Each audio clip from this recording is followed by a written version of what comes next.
mengoperasi kamera. Pada dasarnya, di setiap kamera modern seperti sekarang ini, selain mode auto, banyak sekali fitur-fitur lain yang bisa kita gunakan dalam pengoperasian kamera kita. Secara umum, kita sering melihat beberapa pilihan mode kamera, antara lain auto untuk otomatis, P untuk program, S atau TV untuk shutter priority, A atau AV untuk aperture priority, dan M untuk mode manual. Di beberapa merek kamera, mode shutter priority dan mode aperture priority menggunakan notasi yang berbeda, seperti terlihat di gambar sebelah kanan menggunakan notasi AV dan TV, sedangkan sebelah kiri menggunakan A dan S.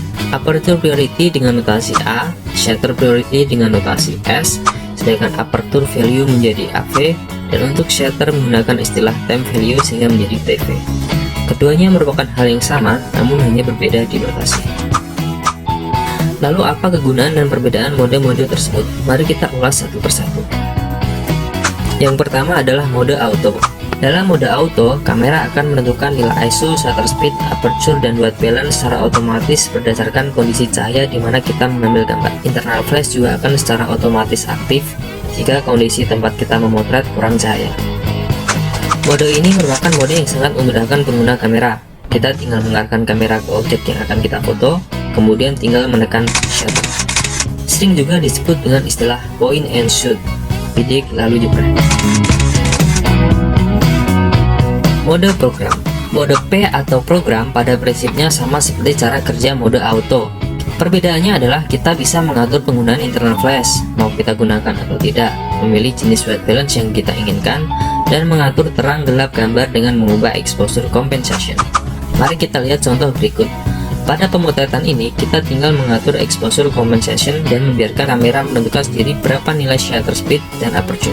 Kita tinggal mengatur gelap terang gambar dan biarkan kamera mengatur nilai aperture dan shutter speed dengan sendiri. Mode ini cocok untuk pemula yang ingin belajar mengejar momen dan komposisi terlebih dahulu tanpa harus memikirkan teknis kamera.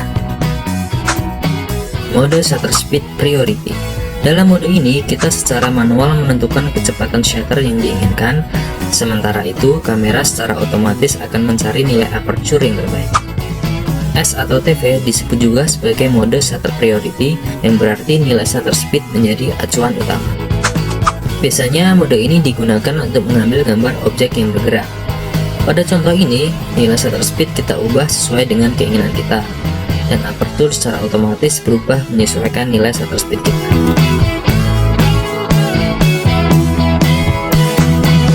Mode aperture priority. Mode ini merupakan kebalikan dari mode S atau TV.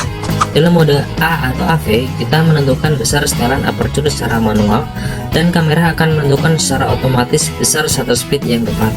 Dengan menggunakan mode ini, kita milik kontrol penuh atas depth of field atau ruang tajam. Mari kita lihat contoh berikut. Nilai aperture akan kita ubah sesuai dengan keinginan kita, dan nilai shutter speed secara otomatis berubah menyesuaikan nilai aperture kita.